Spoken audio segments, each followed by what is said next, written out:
on Midco Sports Tonight, highlights, stats, and post-game reaction from the final week of the 2017 FCS regular season, and see how our Dakota schools reacted when they learned their playoff fate. Then it's a UND hockey weekend recap as they took on the nation's top team in Denver. And finally, a recap of state high school volleyball in North Dakota. All of that plus much more, Midco Sports Tonight kicks off right now. Hello and happy Monday, everyone. I'm Kelly Stewart, and this is Midco Sports Tonight. Well, this past weekend marked the final game of the regular season for FCS football, and what better way to end the regular season than with a historic in-state rivalry matchup that had playoff implications on the line. Well, that's exactly what we had down in Vermillion on Saturday as South Dakota State and South Dakota met for the 112th time on the gridiron. No score in the first quarter in this one. So to the second quarter we go. Jacks took a 3-0 lead with a Chase Vinatieri field goal, and then Jordan Brown picks this one off, and that would set up a Taryn Christian to Jake Winicky 11-yard touchdown strike right here. Corner of the end zone, he pretty much walks in. Jacks are up 10-0. The Yotes didn't waste any time though. Michael Frederick answers. This is a 49-yard touchdown run. Just a minute later, breaks loose, but SDSU still had a 10-7 lead at this point. Again, we have a quick answer. Christian finds Winicky again. He spins out of trouble and breaks into the clear. It's a 69-yard touchdown. He just outruns the Coyotes, giving the Jackrabbits a 17-7 lead. But the Coyotes will get another quick answer from who else than Michael Frederick, number 14, races in for his second touchdown of the day, a 17-yarder this time, and that would cut the lead to 3 at halftime. Coyotes regaining some momentum here. And then Coach Stig fired up a little bit. Third quarter now, Strebler finds Dakari Allen. He twists out of some tackle, goes up the sideline to the corner of the end zone. That's a 10-yard touchdown. That gets the Coyotes the lead 21-17. And then later in the third, the Yotes have a chance to pad the lead. Strebler runs it on 4th and goal from the 1-yard line, but SDSU gets the stop. Here's another look. Coyotes had a 14-play, 96-yard drive that yielded no points, came up empty on that one. Jackrabbits fought back downfield with a 65-yard drive, and that was capped off by this, a Mikey Daniel touchdown. SDSU back on top 24-21 in the fourth quarter now. Check out this amazing grab by Dallas Goddard. One hand and keeps the drive alive on third down. That would lead to a Cade Johnson touchdown coming up, but that one-handed grab, we've seen Goddard do that before. Just amazingly talented for number 86.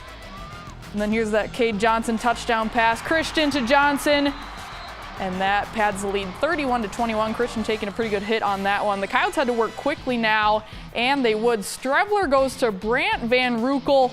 He hauls in the 30-yard touchdown pass to get close to the end zone, and then the Coyotes finish the drive with a late 3-yard touchdown pass to Dakari Allen with 2:11 left. 31-28, Yotes trail by just 3. That would give them a shot on this onside kick, and it fumbles around. Everyone has to chase it up the sideline, but SDSU recovers and secures the 31-28 thriller. A lot of the numbers actually in favor of South Dakota in this one. USD with 583 yards of total offense to SDSU's 386, including 31 first downs to the Jacks 20, but SDSU with the big plays down the stretch. Taryn Christian with a good day, 23 for 36 for 299 yards through the air and 3 touchdowns. Chris Strebler, similar numbers, 27 of 39 for 286 yards and 2 touchdowns. Jacks tight end Dallas Goddard with 11 catches for 117 yards. Jake Winicky, just 2 catches, both of them for touchdowns.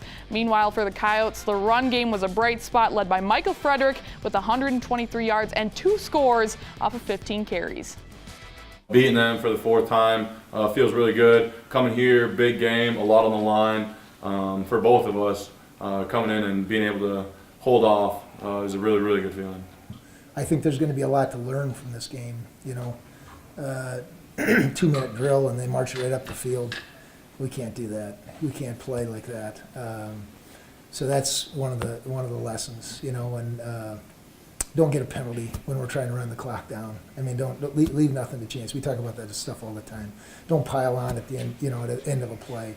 So things that will kill you or hurt you or set you back in a game. So I don't think we're going to – it's a big win. There's no doubt. It's a big win. There's a lot of emotion and stuff. But this is a mature football team. I think we'll be able to handle it. In a game like that, not being able to capitalize on long drives and turning the ball over is going to be tough to win. It's a really good offensive football team that we played. I thought our defense, did some good things today.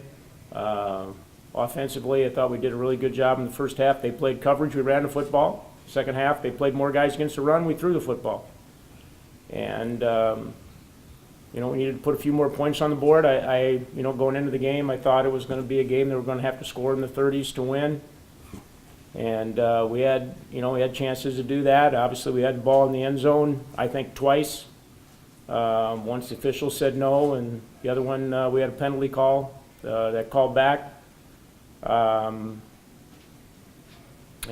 you have to overcome those kinds of situations too. But I thought our football team really showed its character at the end of the football game when it would have been easy to hang it up, and they tried to find a way to figure out how to finish that game.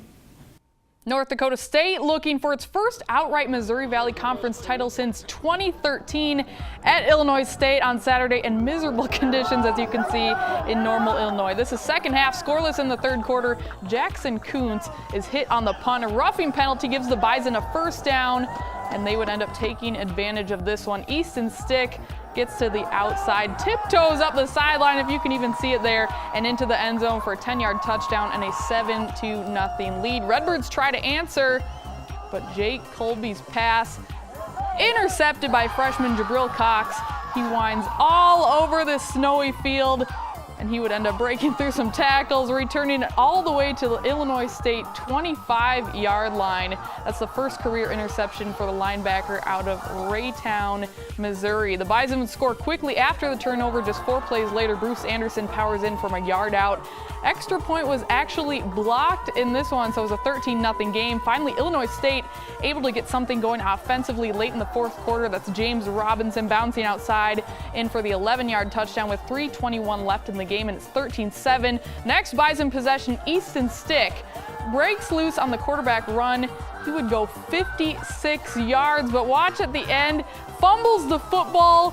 Fortunately, Anderson would fall on it at the 1-yard line to keep the possession for NDSU. Very next play, Stick sneaks across from a yard out, his second of the day, and the Bison go on to win the outright conference title.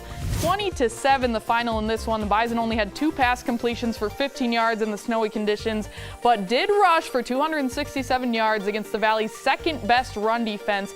Anderson had 95 of those yards on 22 carries. We just talked, hey, embrace this, enjoy it. We have 30 minutes to win a conference championship outright, and we're going to make a couple plays to do it. But guys, where else would you want to be? You get a chance to play for a title, and we're used to the elements. The guys really did not think it was cold. It was just the ball being wet and stuff. But you practice in the weather we do in the spring and the fall and stuff. Our guys were ready for that. Man, I'm still shivering, man. But it's a dream for a Florida kid to play in the snow. So I'm glad I got to experience it. I don't want to experience it no more. I'm good with one game. I'm content with that. It's a great honor to be able to be the Missouri Valley Conference champions outright.